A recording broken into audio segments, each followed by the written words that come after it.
Oi pessoal, meu nome é Roberto, sou professor de arte, pintor, escritor e faço postagens regulares no Facebook, Instagram e YouTube. Adalto Fernandes Lopes fazia bonecos de barro desde criança em Niterói, no Rio de Janeiro. Travando contato com a obra do mestre Vitalino, que eu abordei em outro vídeo, Adalto desenvolveu um estilo próprio nos anos 70 do século passado, ainda que aparentado ao estilo do mestre Vitalino.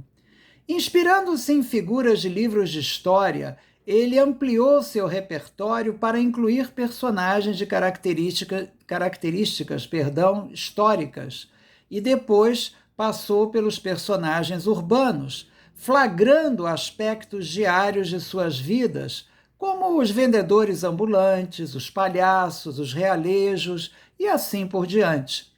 Adalto se tornou, assim, um verdadeiro etnólogo da arte popular, procurando retratar minuciosamente as ocupações e festas do povo brasileiro, desde o carnaval de rua até o desfile deslumbrante das escolas de samba do Rio, retratado com uma profusão de bonecos de barro. Como no caso dos bonecos de Vitalino, há uma força expressiva no olhar dos bonecos, conjugada a uma plasticidade fluida das formas.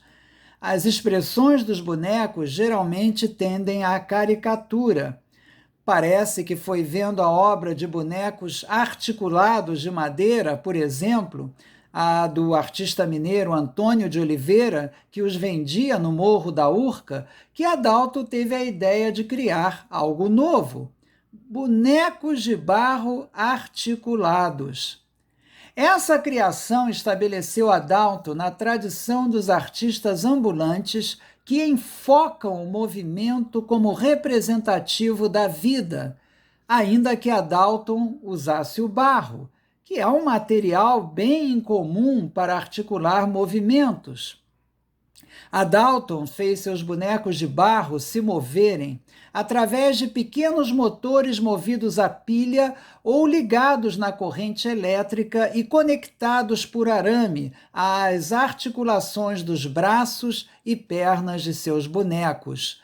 O pequeno motor ficava escondido dentro de um suporte de barro sobre o qual estavam posicionados os bonecos, bastando apertar um dispositivo para acionar o motor e fazer os bonecos se movimentarem. O grande problema de fazer bonecos de barro que se movimentam é que o barro se desgasta se ele é esfregado em uma superfície. Para que partes móveis dos bonecos não se desgastassem com o atrito, o genial Adalto criou substâncias misturadas que servem de proteção contra o atrito e as colocou nas áreas de articulação dos bonecos de barro. Ademais, para bonecos de grandes proporções, Adalto usou também formas de canudos de papel e modelou o barro sobre essas formas, porque o barro não secaria e se romperia quando fosse cozido, caso sua espessura fosse muito grossa.